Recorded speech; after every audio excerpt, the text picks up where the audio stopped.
Mesdames, Messieurs, bonsoir. Toutes nos excuses pour ce léger retard au démarrage du journal. Voici les titres. Le livre scolaire presque introuvable, une semaine après la rentrée. Les effectifs augmentent, une reprise à plusieurs vitesses cependant, selon les moyens. Nous faisons le point dans ce 20h30. Le reversement presque improbable des recettes non fiscales, 12 milliards manquent à l'appel au premier semestre 2020, selon le rapport du ministère des Finances. Les pistes de la sécurisation sont explorées dans ce journal. Ingérence gouvernementale plus qu'improbable dans les affaires de la FECAFOOT.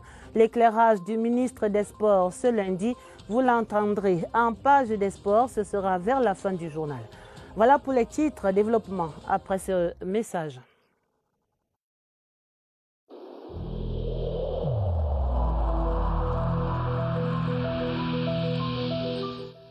Il est essentiel que les mesures qui ont été indiquées soient absolument respectées par chacun de nous. Lavez-vous régulièrement les mains à l'eau et au savon ou à l'aide d'un gel hydroalcoolique. Restez à au moins 1 mètre de distance des autres personnes, surtout si elles toussent, éternuent ou ont de la fièvre. Si vous avez de la fièvre, de la toux ou des difficultés à respirer, consultez un médecin.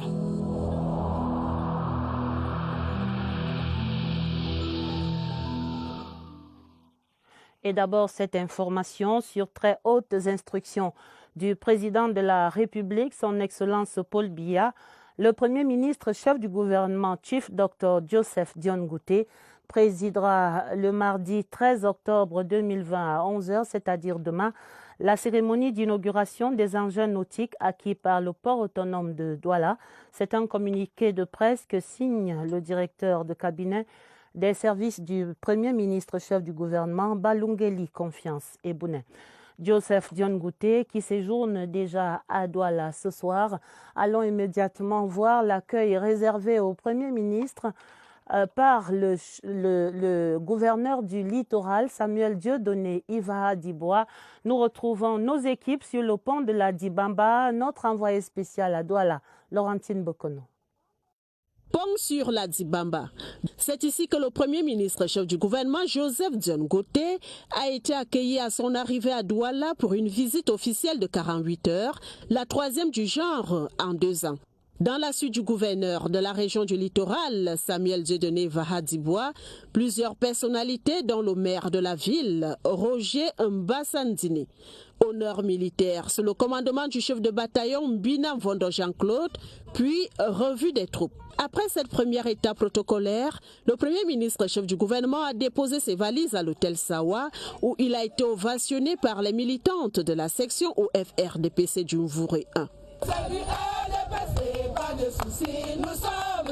Spécifiquement, le Premier ministre chef du gouvernement Joseph Dione Ngouté vient à Douala sur haute instruction du chef de l'État Paul Biya pour faire correspondre la place portuaire de Douala à la vision globale de l'émergence du Cameroun. En prélude à la cérémonie de demain mardi, les 2 ministres de l'eau et de l'énergie et des transports sont allés apprécier les innovations que le Premier ministre chef du gouvernement va inaugurer. Il s'agit des équipements de pointe, comme nous le présente Joseph Gaëtan Changa depuis Douala. C'est une plateforme prévue pour le déchargement de fuel, d'huile, de pétrole en pan et dotée de bois de déchargement des marchandises et bâtis. Sur 300 mètres carrés que vient d'inspecter le ministre de l'eau et de l'énergie, Gaston Elounou Essomba, en compagnie du ministre des Transports, Ernest Massinangale Bibé. Une réalisation qui viendra accroître la capacité d'accueil des marchandises sur le port de Douala. Ce poste présente la particularité de disposer de 2 bras de chargement et de déchargement qui permettent la connexion au navire. Ce poste est situé à une certaine distance de la rive pour des raisons de sécurité. Des travaux réalisés en partie par la main-d'œuvre camerounaise. Ce poste a été construit à 90% par des Camerounais. Nous avons mis en place un programme de formation pour les opérateurs, grutiers, pelleurs, soudeurs, batteurs, qui a permis d'utiliser en grande partie de la main-d'œuvre camerounaise. 17 postes, à l'instar de celui visité, existent déjà sur la place portuaire de Douala. Le site inspecté augmentera la capacité du port de 6% au dit des experts. Évoquons à présent cette sonnette d'alarme tirée par la Direction générale du budget au ministère des Finances. Le rapport sur la budgétisation des recettes non fiscales, rapport publié en septembre et qui annonce 12 milliards de pertes. Un manque à percevoir dû au non-reversement dans les caisses de l'État de ce type de recettes issues notamment des loyers ou encore des prestations de services. Et on reparle de la nécessaire sécurisation de ces recettes non fiscales. Lucas Mabenga. C'est le rapport des conférences spéciales sur la budgétisation des recettes non fiscales pour le compte du premier semestre 2020 qui révèle des écarts entre les montants déclarés des recettes non fiscales collectées par les administrations et celles reversées effectivement dans les caisses de l'État. 12 milliards de francs CFA envolés au premier semestre 2020. La palme d'or des recettes non reversées est attribuée aux droits administratifs. Il s'agit des services offerts par certaines administrations et qui font l'objet de paiements préalables. Montant des pertes, 11,5 milliards de francs CFA. Ensuite viennent les ventes de prestations de services et les loyers immeubles notamment. Il faut dire que ce n'est pas la première fois que de telles pertes sont enregistrées. En 2019, elles se chiffraient à près de 25 milliards de francs CFA. Ces non-reversements affaiblissent davantage la contribution de cette forme de recette dans le budget de l'État.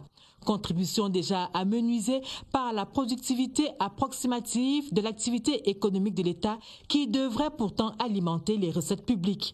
Engagé dans la modernisation du recouvrement exhaustif et de la gestion des recettes non fiscales, le ministère des Finances a mené une réflexion sur le sujet au cours des conférences spéciales de la Direction générale du budget.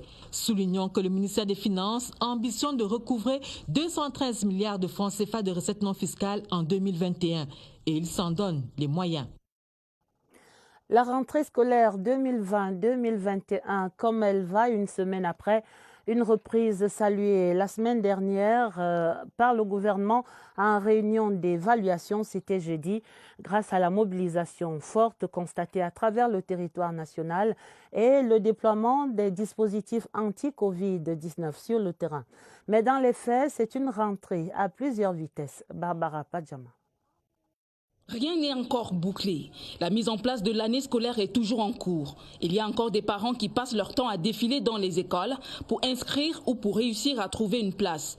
Une semaine après. On a cherché là où inscrire les enfants, ce n'était pas d'abord facile. Il y a déjà eu la place pour les cours de soir. Le modèle Biton a donné des idées. Ici, les responsables ont proposé aux élèves les cours du soir. Ces cours n'est pas trop différent puisque nous commençons pratiquement à 15h30 pour finir à 21h. Des astuces pour satisfaire tout le monde. En salle, les élèves ont déjà retrouvé leurs repères scolaires. On a pris conscience de la situation et on a vu qu'on ne doit pas s'amuser, on doit être concentré. Même état d'esprit côté administration. On actualise les registres. On a affiché les listes devant chaque salle de classe. Parcourant ces listes, il y a parfois des omissions de noms et des doublons. Donc c'est à ce niveau que nous sommes. Les cours ont commencé depuis le 5. On a mis en place l'eau et le savon pour les enfants pour laver les mains. Dans la foulée, la patrouille anti-Covid ne s'immobilise pas. Elle corrige les travers. En résumé, l'année est déjà engagée. Pour les établissements, ce qui manque à l'appel, c'est le recrutement des enseignants en renfort. Le feuilleton de la semaine est consacré au grand absent de cette rentrée, c'est bien le livre scolaire. Certains ouvrages restent introuvables en librairie une semaine après la rentrée. Les éditeurs retardataires n'ont plus aucune justification sur ce point, les listes des livres étant rendues disponibles dans les délais réglementaires. Alors que se passe-t-il exactement? Premier épisode de ce feuilleton, c'est l'éclairage sur ce point de Agnès Solange à Bessolo. À peine livrés qui sont déjà achetés comme des bouts de pain. C'est dire l'impatience des élèves et des parents à l'affût de ces livres scolaires qui arrivent au compte-gouttes. Les champions sont en train d'arriver, comme vous voyez là. Le livre des SVT, c'est seconde et de première. Seconde A, seconde C, première D. Mais pourquoi les auditeurs locaux accusent-ils autant de retard? Les livres édités par les maisons Clés et ses pairs manquent à l'appel parce que ces derniers ont passé leur commande tard. Les délais du fret sont de 30 à 40 jours. La raison majeure, c'est l'incapacité financière. Celui qui imprimait 15 000 livres et qui subitement doit imprimer même 50 000, Mais c'est beaucoup de moyens. Une semaine après la reprise effective des cours, les rayons de librairie sont toujours aussi dégarnis. Mais jusqu'à quand? Les livres seront disponibles d'ici à la fin de la semaine. On attend. On espère que ça va aller. Autre question cruciale de cette année scolaire qui commence, comment va-t-on assurer la couverture optimale des programmes scolaires dans ce système de mi-temps? Le ministère des Enseignements secondaires répond par la création d'un centre d'éducation à distance qui sera chargé de combler le déficit des heures d'enseignement en présentiel. Comment cela va-t-il fonctionner? Question ce soir à Irène Ndjanafouda. L'enseignement en présentiel va désormais de pair avec l'enseignement à distance dans les deux sous-systèmes éducatifs camerounais, à l'heure où la tranche horaire des cours en présentiel passe de 32 à 25 heures dans les établissements scolaires ayant opté pour la mi-temps. Un modèle hybride encadré par le Centre d'éducation à distance du ministère des Enseignements secondaires. Nous avons un certain nombre d'équipements qui permettent d'enregistrer, de diffuser. Nous avons une plateforme numérique, nous avons une chaîne YouTube. Du point de vue pédagogique, nous avons des ressources, c'est-à-dire un certain nombre de cours qui sont déjà disponibles en ligne. Un exemple de cours en support papier. Le succès de l'enseignement à distance dépend de certains détails. On doit s'assurer que les apprenants et les enseignants maîtrisent l'utilisation de la plateforme de formation à distance. Chaque enseignant doit être en mesure de concevoir ses propres cours numériquement, de les mettre en ligne. Les cours téléchargés dans la banque de données serviront à compenser le déficit d'heures en présentiel. Intéressons-nous à présent à une question qui vient d'être évoquée, c'est ce phénomène qui crée des vacances de postes d'enseignants à travers le Cameroun, le phénomène de migration des enseignants depuis les ministères en charge de l'éducation vers d'autres administrations. On évalue cette saignée annuellement à environ 40 000 postes laissés vacants. C'est ce qui fait débat en ce début de semaine. Comment peut-on réguler cette migration des enseignants? Réponse dans cette enquête de Oswald Modon. Des seigneurs de la craie devenus seigneurs de rien, ou presque, et ce, par choix. L'exode des enseignants coûte cher au système éducatif camerounais. Si même dans les centres urbains, nous avons encore un peu de chance.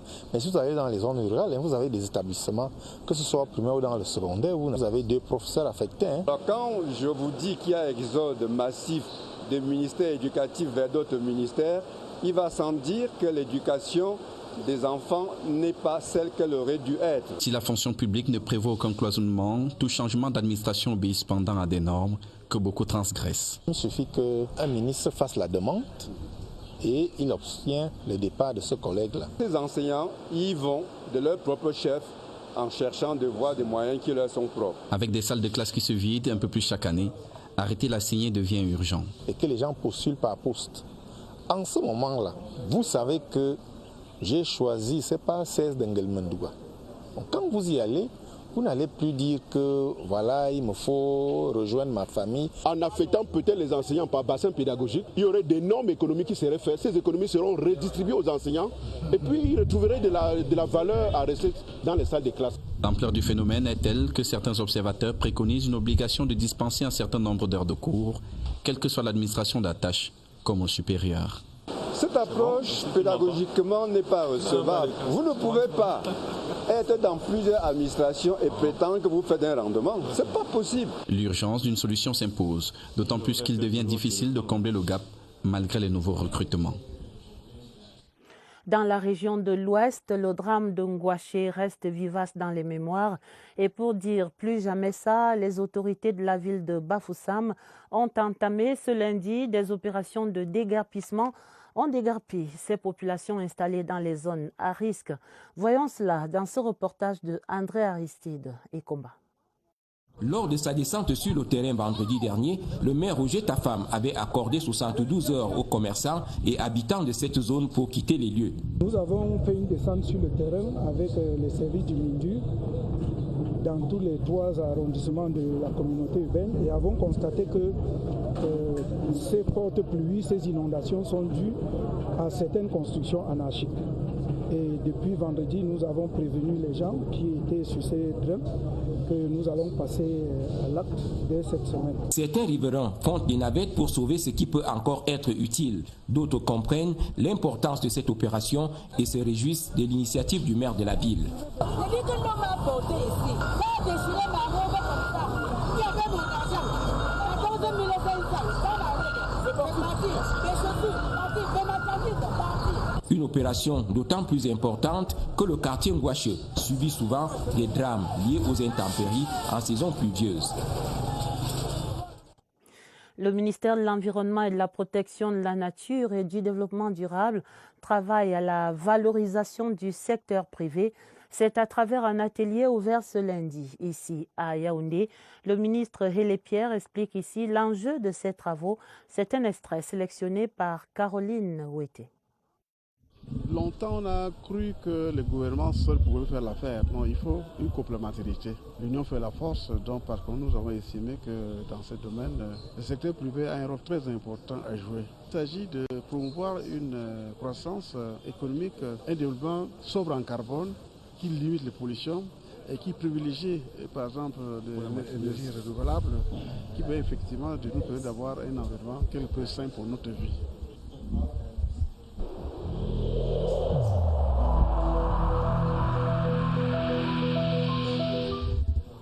Le port du masque dans l'espace public restera obligatoire jusqu'à nouvel ordre.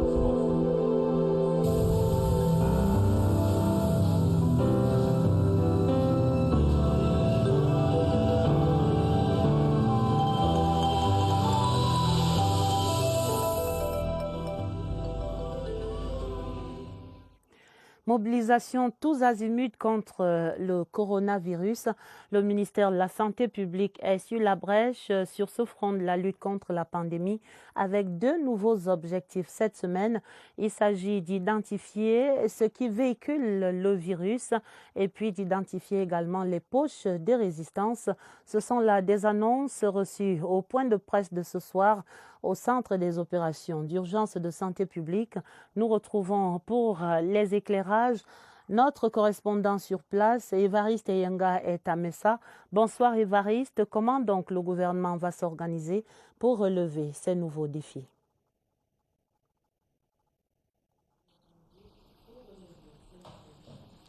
Bonsoir Adèle, tout part d'un postulat, le virus circule toujours dans un contexte où il y a de la reprise des activités économiques, activités sportives, activités culturelles et sociales, mais le danger reste permanent, le virus rôde toujours.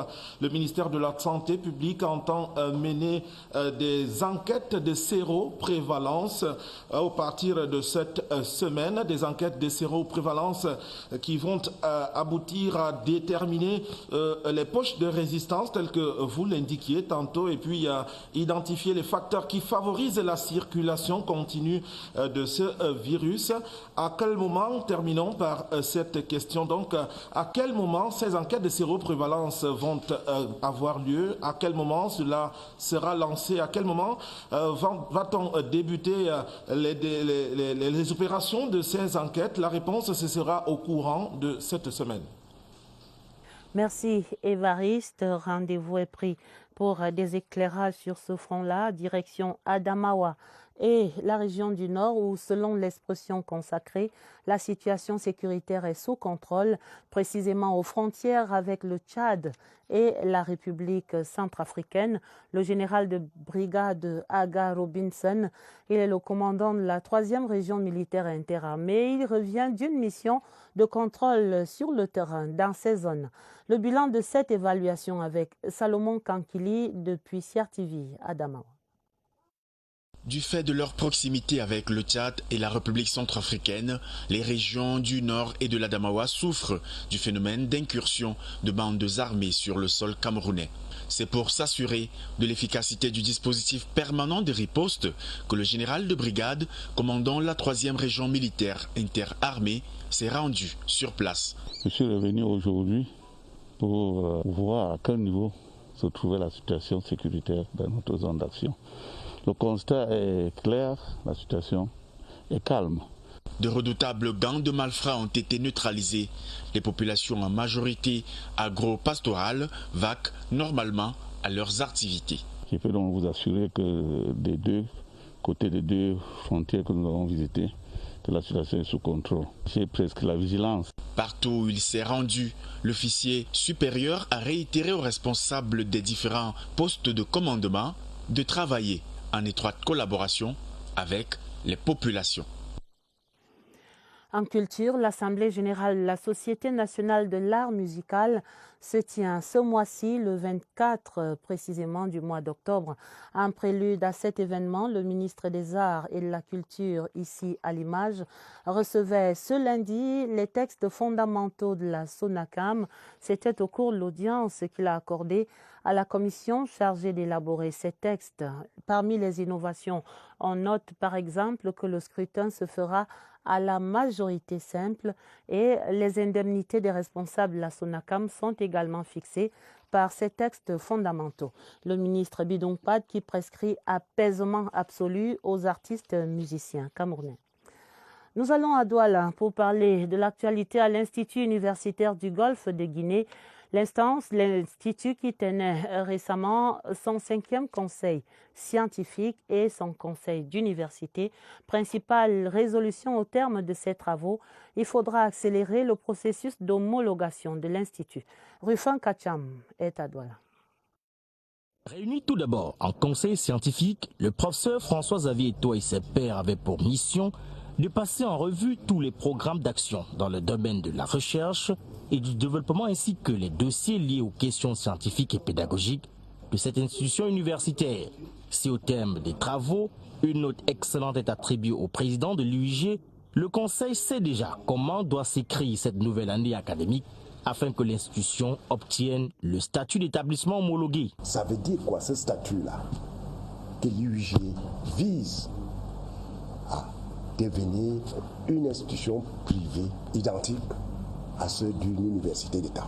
Le fonctionnement normal de toutes ces instances est le gage même de la bonne formation. Ainsi, le cap tracé, il était urgent de se prononcer sur les questions ayant trait à l'organisation des activités pédagogiques, didactiques, scientifiques, sociales et culturelles. D'où la tenue cette fois du conseil d'université. Quand on regarde un peu le passé depuis 1993, les résultats sont tellement probants et c'est l'occasion de tirer vraiment un grand chapeau aux activités qui sont menées ici. En appliquant la qualité, c'est une assurance totale pour tous ces nouveaux prospects. Et pour mieux répondre aux défis de notre temps cette année, l'innovation majeure à l'IUG, c'est son campus numérique. Au niveau de notre 4e campus, nous avons donc tenu à faire prévaloir l'aspect numérique dans les enseignements et nous avons mis en place toute la batterie. Nous pensons maintenant aux softwares, contenus qui sont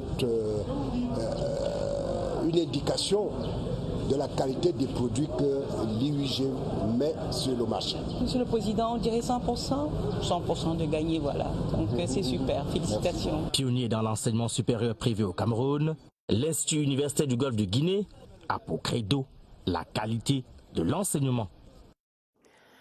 Avant la page des sports, ces 2 télégrammes officiels de félicitations du président de la République, son Excellence Paul Biya, qui écrit pour le premier télégramme à son homologue Teodoro Obiangema Mbazogo, le président de la République de Guinée équatoriale. C'est à l'occasion de la célébration de la fête nationale de ce pays ami et voisin.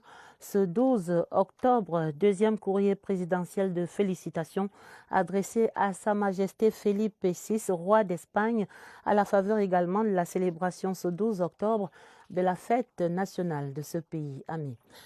La page des sports et l'éclairage du ministre des Sports et de l'Éducation physique au sujet d'une correspondance qui viendrait de la FIFA et qui s'insurgerait contre une certaine ingérence du gouvernement dans le fonctionnement de la FECAFOOT. Le professeur Narcisse Mouelé-Kombi rappelle les dispositions qui fondent la tutelle et le rôle de l'État dans cette affaire. Germaine Noël-Essengue pour l'essentiel. Dans une correspondance pédagogique datant du 9 octobre 2020 adressée à la FECAFOOT et qui rappelle avec force et détail les dispositions de la loi, le ministère des Sports relève que la tutelle implique un contrôle de conformité à la légalité en indiquant que l'article 7 de la loi dispose clairement que les statuts et règlements de la FECAFOOT sont soumis au contrôle tant de leur adoption que de leur modification. L'article 1 à 4 du décret numéro 2012-436 du 1er octobre indique les missions dévolues au MINSEP en matière de tutelle. La FECAFOOT, selon ces dispositions, n'exerce qu'une mission de service public sous l'autorité du gouvernement. La réaction de la fédération ne peut se justifier du moment où le groupe de travail, qui n'a même pas encore rendu ses conclusions et n'a pris aucun acte manifeste, ne saurait dès lors être perçu comme remettant potentiellement en cause les résolutions de l'Assemblée générale de la FECAFOOT. Pour terminer, l'OMINSEP fait remarquer à la fédération que le litige de l'opposant à la LFPC n'est pas le fait de l'ingérence de l'État, mais résulte d'une faute de sa part sanctionnée par la sentence UTAS dans laquelle la responsabilité de l'État n'est aucunement engagée. On espère que c'est clair et l'essentiel à retenir de l'actualité de ce lundi 12 octobre, c'est essentiellement que le Premier ministre chef du gouvernement est à Douala ce soir et demain mardi sur très hautes instructions du président de la République. Son Excellence Paul Biya, Chief Dr Joseph John Gouté, va présider à partir de 11h à Douala la cérémonie d'inauguration des engins nautiques acquis par le port autonome. La fin du 20h30, une édition préparée avec la collaboration de Marlise Mbarga Aoumou et Augusta Ngononga. Vous aurez d'autres informations à minuit en compagnie de Gilbert Ongene et Georges Marseille.